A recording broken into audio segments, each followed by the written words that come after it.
Dear students, welcome to kids measures. आज की इस वीडियो में एक्सप्लेन करने जा रहा हूं external architecture of 8085 micro processor, या इसको आप 40 पिन आर्किटेक्चर भी बोल सकते हो, क्योंकि आपको मैंने लास्ट वीडियो में इंट्रोडक्शन टू माइक्रो प्रोसेसर बताया था कि 8085 में जितने भी इंपॉर्टेंट पॉइंट्स है वो आपको लास्ट वीडियो में बताए थे। अगर आपने वो वीडियो नहीं चेक की तो एक बार जरूर चेक कर लेना, ऊपर आपको आई सेक्शन में उसका लिंक आ रहा होगा। तो अगर आपने वो वीडियो चेक की तो ठीक है, अगर नहीं भी चेक की तो एटलीस्ट आपको ये पता है कि यार जो मेरा माइक्रो प्रोसेसर है 8085 उसमें 40 पिन है, तो उन हर एक पिन का सिग्निफिकेंस क्या है, हर एक पिन का सिग्निफिकेंस क्या है, क्योंकि ये आपके एग्जाम में कई बार पूछ लेते हैं। तो देखो, सबसे पहले अगर हम बात करें 8085 को हम क्या बोलते हैं, 8 बिट माइक्रो प्रोसेसर। क्यों? क्योंकि जो डेटा बस है, डेटा बस का साइज होता है 8 बिट, और जो एड्रेस बस होती है इसमें एड्रेस बस का साइज होता है 16 बिट। तो सबसे पहले हम इन्हीं पिन से स्टार्ट करते हैं। तो यहां पे आपके दिमाग में आएगा कि सर 8 बिट तो डेटा बस के लिए और 16 बिट होगी आपकी मतलब एड्रेस, तो यानी टोटल आपकी पिन्स कितनी होगी 24। लेकिन अगर आप ध्यान से देखो तो यहां पे 24 पिन्स को यूज नहीं किया, यहां पे पिन्स कितने यूज किए हैं, 16 नंबर ऑफ पिन्स यूज किए हैं। तो देखो कैसे, यहां पे अगर आप ध्यान से देखो A8 से A15 क्या है, ये एड्रेस बस के लिए पिन है, मतलब ये जो है आपकी 8 एड्रेस बस को डिनोट कर रही है। और जो दूसरा आपको दिख रहा है AD0 से लेके AD7, ये एक्चुअल में क्या किया हुआ है, ये एक्चुअल में मक्स किया हुआ है। किसका मक्स का मतलब दोनों का मिक्सिंग किया हुआ है, एड्रेस का और डेटा का। मतलब जब हम चाहते हैं कि डेटा बस के तौर पे इसको यूज करें तो हम इसको डेटा के तौर पे यूज करते हैं, जब हम चाहते हैं इसको एड्रेस के तौर पे यूज करें तो हम इसको एड्रेस के तौर पे यूज कर सकते हैं। तो इससे हुआ क्या,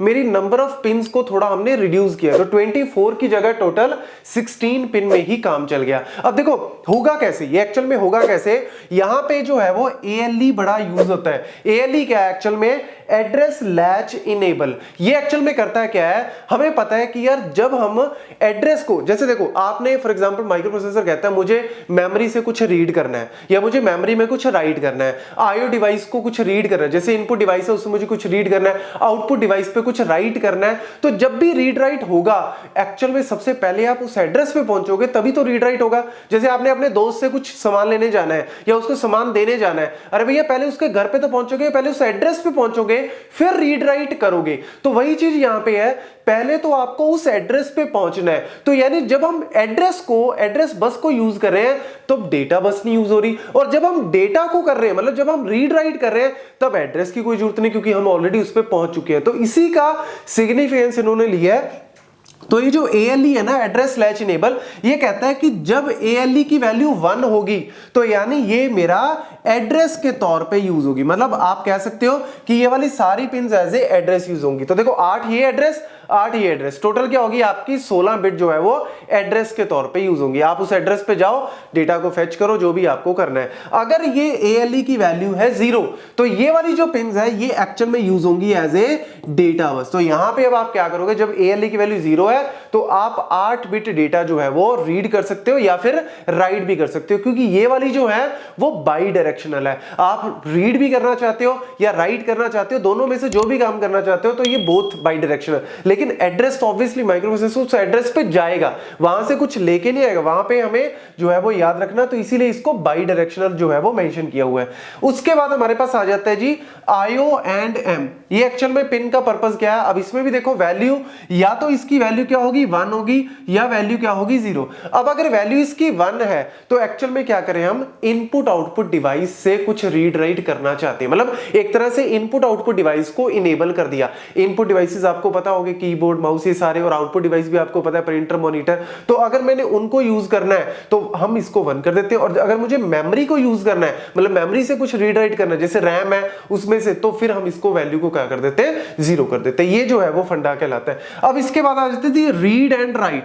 अब रीड एंड राइट का फंडा क्या है, वही सेम चीज है। अगर आप मेमोरी से या इनपुट आउटपुट डिवाइस से कुछ रीड करना चाहते हो, जैसे देखो आपने IO इसकी वैल्यू, इस पिन की वैल्यू 1 कर दी, मतलब आपने इनपुट आउटपुट डिवाइस को इनेबल कर दिया। अब आपने अगर RD की वैल्यू यहां पे 0 दी तो एक्चुअल में क्या कर रहा है, ये रीड कर रहा है कहां से, इस पर्टिकुलर थिंग से, मतलब कोई ना कोई पर्टिकुलर IO डिवाइस से। लेकिन उसका एड्रेस क्या है, वो एड्रेस इस एड्रेस बस पे चला जाएगा। तो आप पहले उस एड्रेस पे पहुंचो, आपने IO डिवाइस को इनेबल कर दिया और वहां से कुछ आप रीड कर रहे हो। अगर आप राइट राइट करना चाहते हो तो यानी राइट वाली बिट को आप इनेबल कर दो। और एक्चुअल में ये बार जो है वो ऊपर क्या रिप्रेजेंट कर रही है, कई बार ये भी पूछ लेते हैं, इसको बोलते हैं लो इनेबल्ड पिन। लो इनेबल्ड पिन का मतलब क्या है, जनरली क्या होता है जब हम फैन को ऑफ करना है या ऑन करना है, तो जब हम ऑन करते हैं तो एक तरह से हम कहते हैं 1 किया तो ऑन हो गया, 0 किया तो ऑफ हो गया। लेकिन लो इनेबल्ड का मतलब क्या होता है, जब हमने 0 पास किया तब वो चल पड़ी चीज, और जब 1 पास किया तब वो बंद हो गई। तो एक्चुअल में क्या है, ये बार का मतलब है कि अगर हम 0 देंगे तो ये रीड इनेबल हो जाएगा,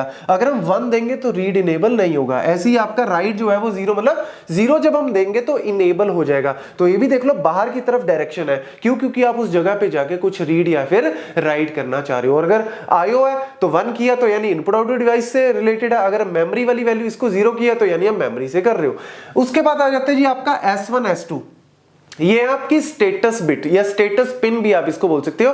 ये एक्चुअल में है ही सारी स्टेटस एंड कंट्रोल बिट्स आप कह सकते हो इनको। स्टेटस का मतलब क्या है कि आप जो है वो मेमोरी से कुछ रीड कर रहे हो, मेमोरी में कुछ राइट करो। जैसे देखो S1 S2 है तो यानी आपके वही कॉम्बिनेशन बनेंगे 0 0 0 1 1 0 1 1। अब 0 के लिए आप कह सकते हो कि जैसे 0 0 है तो मतलब हॉल्ट, कोई भी काम नहीं कर रहा। मतलब इसके अलावा आप जैसे ऑपरेंड को फेच करो या आप लेट्स सपोज वहां पे मेमोरी में जाके कुछ रीड कर रहे हो, राइट करो, मतलब एट प्रेजेंट माइक्रो प्रोसेसर क्या कर रहा है, उसका स्टेटस क्या है, कौन सा ऑपरेशन परफॉर्म कर रहा है, वो स्टेटस एक्चुअल में S1 और S2 से पता लग जाता है। फिर ALE वो मैंने आपको बता ही दिया कि इन दोनों को मक्स करने के काम आता है, ताकि 24 पिंस की जगह आप कम पिन से भी काम चला लो, क्योंकि इंटीग्रेटेड डिवाइस है, जितनी पिंस कम होंगी उतना ही बेनिफिट है। उसके बाद आ जाता है जी हमारे पास ये वाली पिंस। इन पिंस में हमारे पास सबसे पहले क्या आता है, ये वाली आ जाती है आपकी ट्रैप्स, ट्रैप RST 6.5 7.5 यहां तक। ये एक्चुअल में क्या है, related to the interrupts. Interrupts मैं ऑलरेडी आपको पढ़ा चुका हूं, अगर आपने नहीं पढ़ा तो ऊपर आपको वाई सेक्शन में लिंक आ रहा होगा।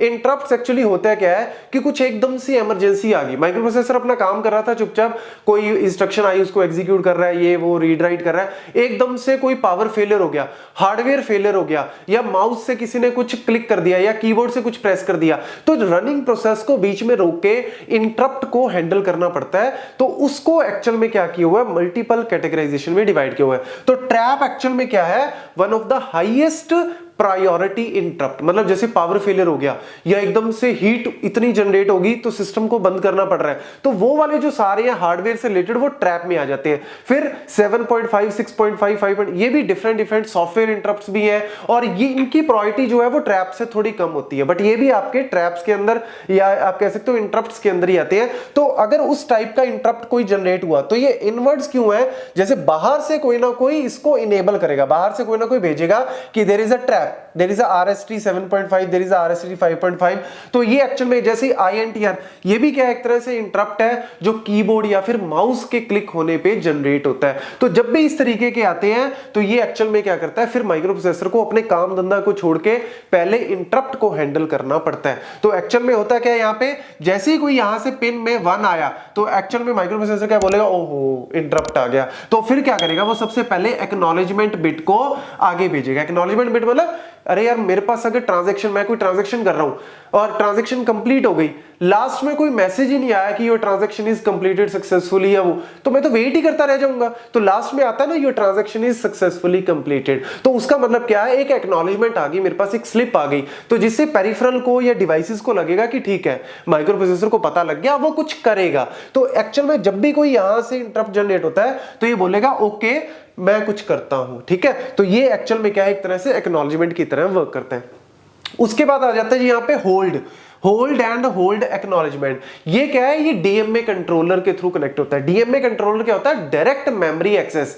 जनरली होता क्या है, जब भी हम इनपुट आउटपुट डिवाइस से मेमोरी से, जैसे इनपुट आउटपुट डिवाइस कह रहा है मुझे कोई मेमोरी को रीड करना है या कुछ राइट करना है, तो बीच में माइक्रो प्रोसेसर जो है, बीच में जो ये है, ये as a middle entity work करता है। लेकिन कई बार क्या होता है, डीएमए कहता है यार माइक्रो प्रोसेसर तू रुक जा, उनको डायरेक्टली करने दे, मतलब तू अपनी एड्रेस बस और डेटा बस को रिलीज कर दे, इनपुट आउटपुट डिवाइस डायरेक्टली जो है वो मेमोरी को कुछ रीड राइट करना चाहते हैं, तो उस केस में हम चाहते हैं कि तू होल्ड पे रह, थोड़ी देर के लिए अपनी एड्रेस बस और ये डेटा बस को छोड़ दे, रिलीज कर दे। तो उसके लिए जब भी कोई आएगी डीएमए कंट्रोलर के थ्रू कोई रिक्वेस्ट आएगी तो वो इसके थ्रू आएगी। तो जैसे ही यहां से 1 आया मतलब डीएमए कंट्रोलर कहता है तू रिलीज कर थोड़ी देर के लिए, फिर ये बोलेगा ओके। तो एक्नॉलेजमेंट मतलब ओके, तो ये इनवर्ड है या आउटवर्ड है, ये डीएमए कंट्रोलर बोलेगा ओके मैं रिलीज करता हूं। तो इससे को पता लग गया।